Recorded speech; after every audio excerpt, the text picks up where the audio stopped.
This is an ad. I hate An ad for crisp, refreshing Angry Orchard hard cider. That is refreshing. An ad that interrupted your podcast. I hate being interrupted!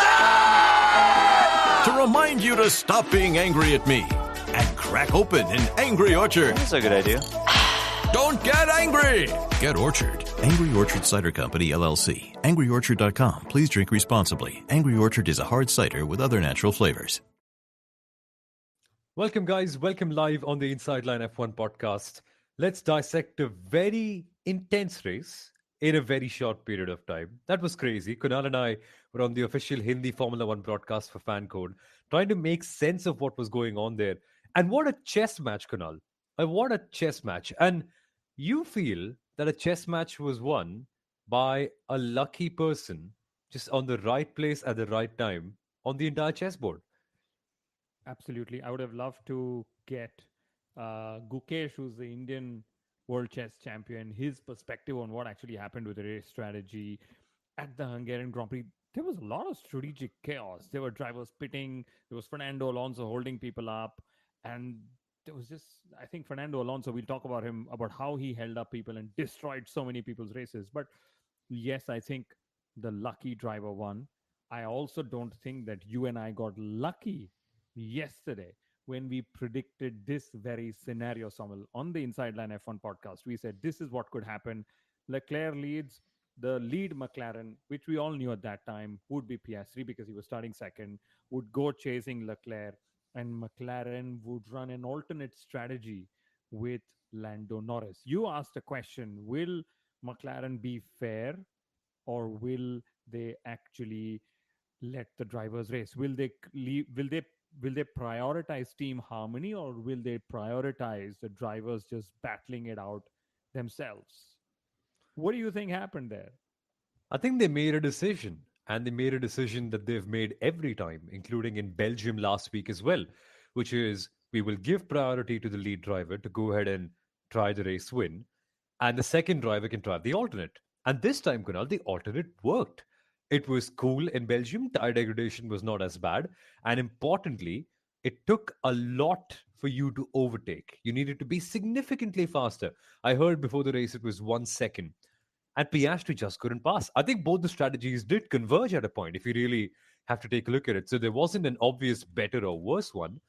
But clearly, overtaking is so hard. And Oscar just couldn't get it done, which I don't blame him for. But wow, like, that for Lando, especially considering the fact that he was 2 positions down on where he started in the opening stint, is crazy.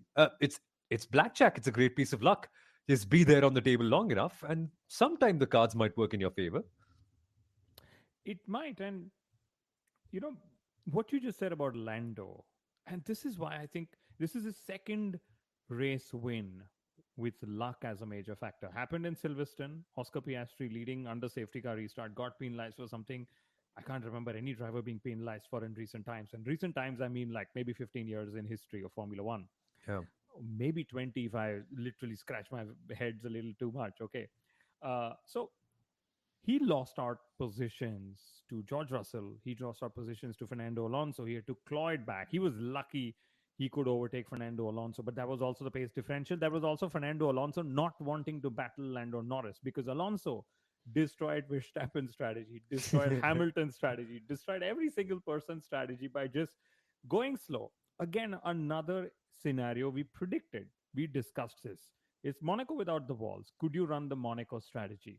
What is the Monaco strategy? Slow down so much that all your rivals behind you, if they pit into traffic. And that happened to every single one of them. Max Verstappen was complaining, saying, you guys just pit me in so much of traffic. So Fernando Alonso was the key peg. Again, we'll talk about him as time comes. But Lando was lucky and smart enough to overtake Alonso, who's anyway a difficult cookie to overtake anywhere in the world, even more so at the Hungaroring. Alonso decided to not battle Lando. He got lucky there. Okay. And then it was just a matter of waiting, because then he knew he would go longer. He knew he would get the option to run the one-stopper. He knew the one-stopper is a lot that people would consider in cooler conditions, checking tire degradation data as well. And he was actually on the correct strategy, Somil. Unfortunately for Oscar Piastri, and this is where my Twitter's going abuzz because I said he's a bloody lucky bloke. Second victory based on luck in 2025. People are going crazy at me. They think I'm biased, but I'll put it this way. Oscar Piastri did not put a single foot wrong all weekend long again, but he couldn't win this race. It was all down to, like you said, right place, right time for Lando Norris. Well, but a win's a win. A A win's a win's win. a win. Yeah, and Yeah. again, if I, you I just wonder. Yeah, exactly. That point. But I wonder. I wonder if Oscar could have done anything different, because we're just following conventional logic, and that is what McLaren have also set out. They've set out a clear logic and a decision-making process for what would happen, and according to that process, everything happened correctly. It just so happened that the person with priority on track lost, which, well, could have happened in Belgium, but it didn't exactly happen that way. Lando with the one stop, it just didn't work out to work as good as it did today. He still tried, but it didn't work out. So I think the same process has given us two different outcomes in the space of 2 weeks. And that, I'd say, is crazy. Yes, I've got my race engineer from minus 10 hours, exoteric, saying, guys, your volume is a bit too low. I've adjusted my volume settings. Hope that's better.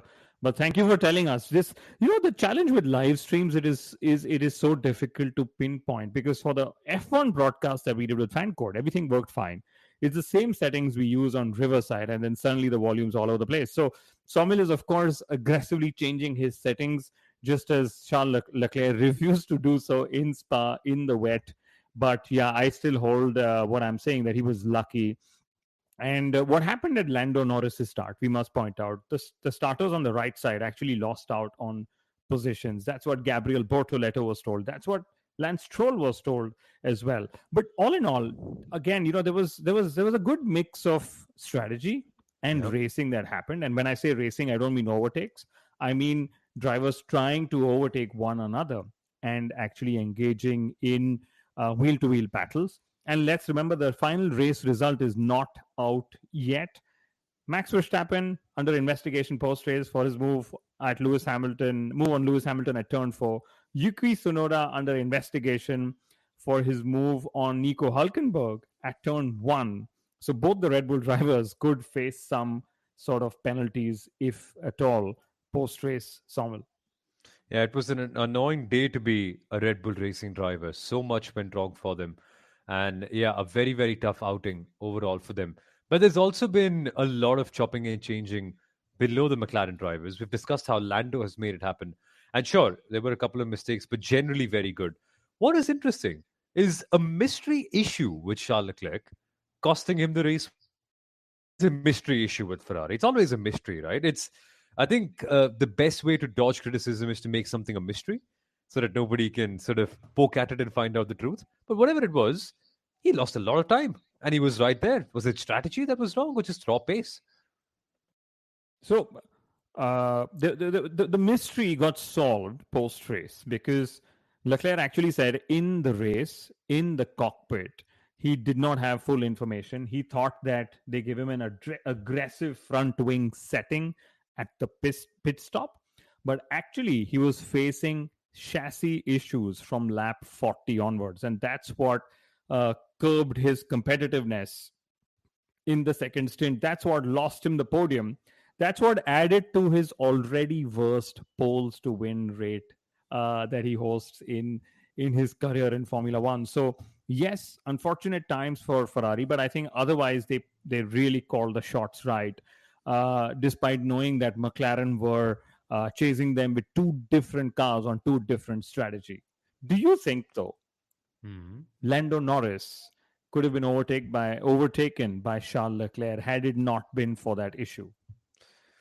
I don't know. It's why do we always play this game of what if or could it have been something different with Ferrari? Why? Why do we do this again? Like, Okay, I don't give me know. an answer. Well, I don't care. It just didn't happen. It didn't happen, and that's the sad part.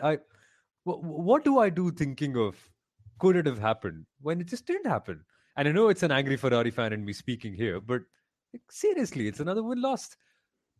It's another win lost, and this time to chassis issues. And, there's always newer ways or newer issues that Ferrari keeps finding out. Just as today we realize that gravel on track can actually hurt a driver on their hand, which is usually in the cockpit while driving. That happened to Isaac Hadjar early in the race as well. But Isaac Hadjar finished 11th, 8 tenths off Antonelli in 10th, and he was livid.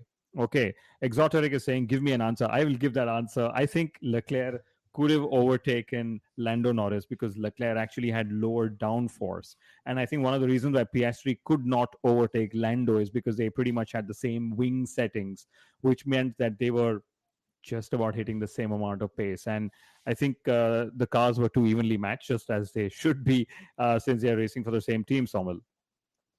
Yeah, and that eventually became the issue. Though no overtaking was possible at the end. Well, for some, because George Russell got past Charles Leclerc, and that for me was a highlight moment. And you could sense it was one of those moments where you can feel the sand slipping out of Leclerc's hand. There's not much he can do about it. And the way he defended, I felt was a bit desperate. I haven't watched the replays yet. I'm not a racing driver, nor I am a steward, so please do not count my judgment to be the final absolute one. But I thought that was moving under braking, and that looked very dangerous to me, Kunal. Like, Yeah, I think it was just exasperation. It was just disappointment. It was just frustration in the cockpit that made Charles Leclerc drive like, if I'm overstepping this, drive like Max Verstappen, if I can call it that, in defense, because he did make a lot of late moves. He knew that it was probably over the edge. Isn't he still under investigation for erratic driving? I believe that is I think also, so, yeah. yes. So that is also something that will be investigated post race. But yeah, I think it was just down to the fact that he knew he could have had the podium. He knew he could have chased Lando Norris for that win, but instead he had to settle for fourth place, which was very disappointing. But if you're a Ferrari As fan, you've usual. had much more disappointment in life than anyone else. And yes, Exoteric says desperate is probably the right word when it comes to describing Leclerc's defensive moves against George Russell in the race today, Somal. What else have we got next? Uh, we have got a bit of changing in the Constructors' World Championship because Aston Martin, as a result of their great points, I think they scored 16 points today. They've jumped up ahead of Racing Bulls and Kick Sauber with 36 plus 16. That would now be 52. 52. Kick Sauber got 8 points to Bortoletto, but that would be 51 for them. So, in spite of having a great race, Kick Sauber have fallen down from P6 to P7, which shows you how competitive it is. And Fernando Alonso, we can say his strategy worked. Well, it worked for him and his team. But who cares about the others? I think that was fantastic. They slowed the pace of the midfield down. Remember, they're not battling the top three teams or top four teams. Williams was anyway out of the equation, so in this case, it was the top three teams. They slowed the midfield down. Then, when everyone bunched up, there was Lawson, there was Portoletto, all waiting to see what Alonso would do. Luckily, Aston Martin had Lance Stroll in the mix. They pitted Lance Stroll so that they could force Bortoletto and Lawson into pitting, and they pitted, and then Fernando Alonso could pit and still come out in the same position that he could have or he would have come out at. So I think fantastic play by Aston Martin as a team altogether, because they brought a front wing upgrade and they brought that upgrade.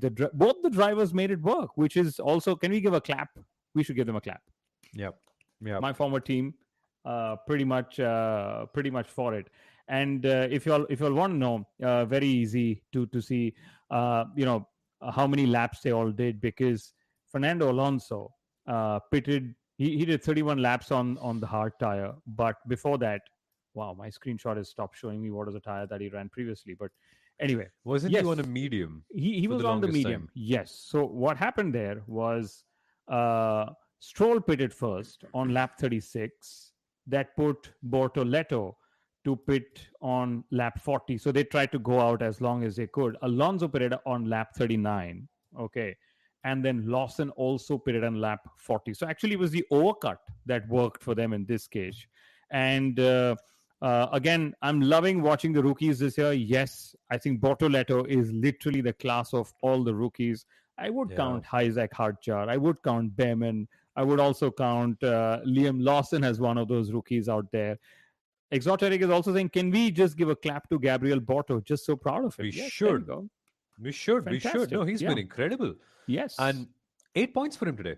Again, that is crazy. If I'm not mistaken, Bortoletto now has 3 points finishes in the last 4 races, Yes, that is correct. which is great. Yes, and imagine this: we have 14 races in. Up to about 3 or 4 races ago, it was Isaac Hadjar, everyone's rookie of the year. Fianchu is now saying what we all probably believe, which is Gabriel Bortoletto is the new rookie of the year contender for all of us. Not to say that Isaac Hadjar has not done well, I would say, Yeah. but Bortoletto has also come into play, especially when you think of it that it's a Sauber. It was a car that was last in Yeah. last year's constructors championship. And if I can just switch gears, Somil, and I just go back again, a rookie, I would say, at least when you compare him to Lando Norris. Okay, uh, do you think Oscar Piastri is justified in being disappointed despite having the world championship lead by 9 points, despite recovering still to finish in second place? Of course, right? Of course. Wouldn't you be disappointed if you did everything right and didn't get the win, as you put it, which is absolutely fair? He did everything right. I think the start, very hard to get past Leclerc, especially given how good his lines were and how well he placed his car. But apart from that, pace was great. Just a very tough circuit. And I think that's just what modern Formula One is, and this sort of blueprint that McLaren have set for themselves. Fastest driver gets first stop strategy. First choice strategy is always the one that's conventionally thought, and the unconventional way can work out sometimes, and that's what happened at the end. Kunal, I think the frustrating part, which I hope he doesn't think about, is that it could have been a 23-point advantage, which is now a 9-point advantage for Oscar only. And these sort of fine margins, 7 points either way, is what we love watching Formula One races for. And I still think he lost it only by very little. Like both strategies did converge at some point. So I hope he doesn't think the way we have to think as storytellers, because if he thinks about it that, oh, it could have been a 23-point advantage, it's now only 9, he will feel bad. But pace wise, performance wise, which is what he often refers to, top class again. Oh yeah, absolutely. And I think he probably is just he's been smiling, laughing. He said it was an entertaining race, if nothing else, and he knew that McLaren would always choose a race win for the team over anything else. I'm loving that in the chats, in the comments, Hadjar and Bortoletto are bringing up a lot of comment battles, comment warriors out here. Fianchu saying Gabby has the same trajectory as George, F2 champ to performing in a midfield back marker. I'm pretty much seeing Joe for the first time. Hadjar is faster, Bortoletto smarter, better, just like in F2. Well, great observations from everyone. Not that I'm agreeing or disagreeing with any judgment, just reading out the comments. But on Piastri, I think he's also got that mental strength to know, you know what? I know I was faster in Silverstone. I know I was faster in Hungary. And I know that's going to bother Lando Norris more than anyone else. But the truth is, he was the one who should have had those 7 extra points this race weekend. Do you think that desperate right front locking move he tried to pull off on Lando was a little too much on the edge? Because McLaren came and told him, remember how we go racing. Do you think it was on the edge? Do you think it was justified? I think it's fair, wasn't it? It's just very similar to what it was in Austria. That's the limit. Anything beyond this stuff. But he had to give it a try, I feel. Yeah, and like he said, you never know when you're going to get the shot. So the time you feel that you're closest is when you should actually give it a shot. So that's what happened. The team actually told him, good summer break is coming up. We need a break. You need a break. We've been leading both the championships. Very dry message. He did not respond to that radio message and sort of said whatever he did after the race. And another driver who will benefit from the break is Lewis Hamilton. Again, what happened to him? It was just he got Fernando Alonso in strategy. Whatever Ferrari were trying to undercut and bring him up, they were just unable to make any progress because Fernando Alonso had nicely held the field up out there, Somil. That is amazing. You need a disruptor, and Alonso was precisely that. But yeah, tough race for Lewis overall. Couldn't make a lot of progress. I think he fell down a few positions while making a pit stop and then gained them back up. So that's why it was exciting to see Lewis Hamilton battling. But it wasn't really great progress overall. In the end, they weren't really the big winners. I'd say The big winners have to be Kick Sauber. They have to be Aston Martin from this race. Racing Bulls as well, although I think they'll feel slightly disappointed. But most importantly, Mercedes with George Russell. But one second, you said And Racing Bulls will be disappointed. slightly, Liam right? Lawson Because, was the best finishing Red Bull powered or Red Bull engineered car. He finished eighth well, but ahead of Max Verstappen on merit. He wasn't told to give position to Max. He finished 3 seconds ahead of Max Verstappen on, I think, what was a fantastically delivered race. Isaac Harja was very upset at Lawson scoring points, by the way. He said, we do all the hard work and the other car has ah, gone and scored all those points. And just from a strategy point of view, Max Verstappen did a two-stopper, but Liam Lawson beat him on a single stopper. So a mix of single and two stoppers in the top 10. So I think Racing Bulls had a fairly decent-ish race, Sommel. how would you reflect on it if you were Racing Bulls, honestly? I would say beating everyone that's there on track, whether it's Max or Yuki or whoever, we've beaten them, and I think that's what I would reflect on it as. Liam Lawson has now finished eighth in consecutive Grand Prix, which is good. We want to see him recover as a driver. That's what Racing Bulls is also there for uh, what do you say, honing young talent Yeah.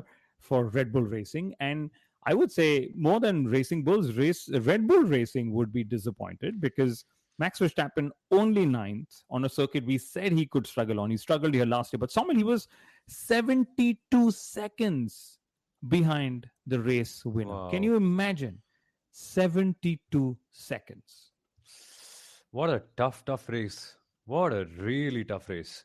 I think at some point we'll have to have a discussion about is it gone or what? But yeah, it's a tough weekend for Lewis Hamilton. And just to add, we usually keep saying, yeah, if the race was 3 laps longer, Oscar would have won this against Max, right? Sorry, Oscar would have won this against Lando. If the race was 3 laps longer, Max Verstappen could well have been lapped by Lando Norris. That's what could have happened. That's how close, because Antonelli in 10th was lapped. Okay. So that was pretty much that. But any closing thoughts? Any closing comments? We had both the Saubers made a false start, which is very strange, moving before the signal. And then Bortoleto was okay, but Nico Hulkenberg got a 5-second time penalty. And just puzzles me. I mean, he probably moved a millimeter, but that's what the sensors do. They pick it up, they report you get Yeah. investigated, and you get a 5-second time penalty. So again, wrong place or right place, wrong time in the case of Nico Hulkenberg, Sommel. And Bortoleto got away scot-free, and that helped him out with scoring the points. So I think crazy weekend overall. But just a closing comment to end on, it is about McLaren. 9 years without a win for McLaren after 2012. They had to wait so long for Daniel Ricciardo to come home and break that drought at Monza 2021. In the following year, in this last year since Hungary, they've had 16 race wins and are now up to 200 Grand Prix victories. If there's one thing to close on and if there's one thing to celebrate, it's the fact that the best team has won again, and they won by quite some margin. So kudos to McLaren. 200 race wins is such a big milestone in Formula One. And they've done it, Kunal, and they've done it with the new team. In fact, I read a stat somewhere. I think it's the first time since the Prost and Senna era that they've gotten 3 or was it 4 1-2s in a row? I'm I, not quite sure of the exact number. I believe this was their Third in a row. third in a Fourth in a row. row. It's the fourth in a row? Austria, UK, Belgium, and Hungary. 4 races in a row, 4 1-2s. Finally, McLaren are Wow. literally maximizing 1-2 finishes, which is what, remember, we said it's one thing to have a dominating car, but it's another thing to dominate the sport altogether. And that's what's probably happening with McLaren. Exoteric is saying Max would throw a fit if he got lapped. I imagine that would be the point. He would just go and play with his GT3 team as Franz Hermann. How many more pole bottles has Leclerc in him? 4. Well, I wouldn't really call that a bottle from the car itself. Okay, it was the car only and not from the car. I don't think it was Leclerc who bottled it by any standards. You said 200 races. It's also Max Verstappen's 200th race with Red Bull Racing. I can't remember the last time it was so bad for them, although it was probably Yeah. Singapore last year or Hungary last year. And GP actually apologized, or maybe it was Lauro Mekies apologized, saying, sorry, Max, we did not give you the car you deserved. but thanks for trying as hard as you did. Can you imagine F1 teams that have given such dominant cars also end up apologizing to drivers, because clearly drivers also say a big thanks to the team for giving me a car to dominate Yeah. as I have. But yeah, so that was pretty much it from this race. Lots of strategy, lots of fun talking to you and Chetan for the F1 official broadcast for Fan Code Sawmill. And now, are you excited that there's a summer break, or do you want to race next weekend? Oh, I would love a race next weekend, but yeah, there are cool things happening. We're doing an event in Mumbai as well, 10th of August. So make sure you guys sign up for that. Tickets will be open soon. So follow the Inside Line F1 podcast on social media to keep in touch with that, and also on YouTube.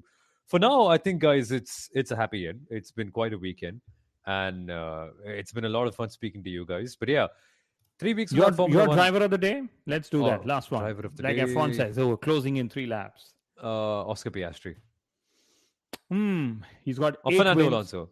Come on, Fernando Alonso. choose Yeah, one. Fernando. Okay, Fernando. Best. He jumps 4 positions in the Drivers' Championship, by the way, to 11th place with this race result that he's had. So, Fernando Alonso, I am wondering, I would say Bortoletto. Like you said, scored in 3 out of the last 4 races. He jumps Yuki Tsunoda in the Drivers' Championship. So, maybe I would take Bortoletto to be battling against Alonso, to be battling against Verstappen, to be beating Nico Hulkenberg on merit is who it is. Why don't you guys let us know in those comments who your who your driver of the day was? Yes, Exoteric, you can just hop onto a jet and see us in Mumbai on the 10th of August, which is a week from now. We're going to have a few guests that we're trying to line up for the show, physical and virtual. So we'd love to see you there. But on that note, 27 minutes in, which is Nico Hulkenberg's race number, we could probably end this live stream.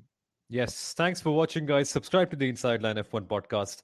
Catch our social media handles to see updates about the event, and we'll see you very soon. Content will not stop here, even the Formula One has stopped. So subscribe and stay right here. Bye bye.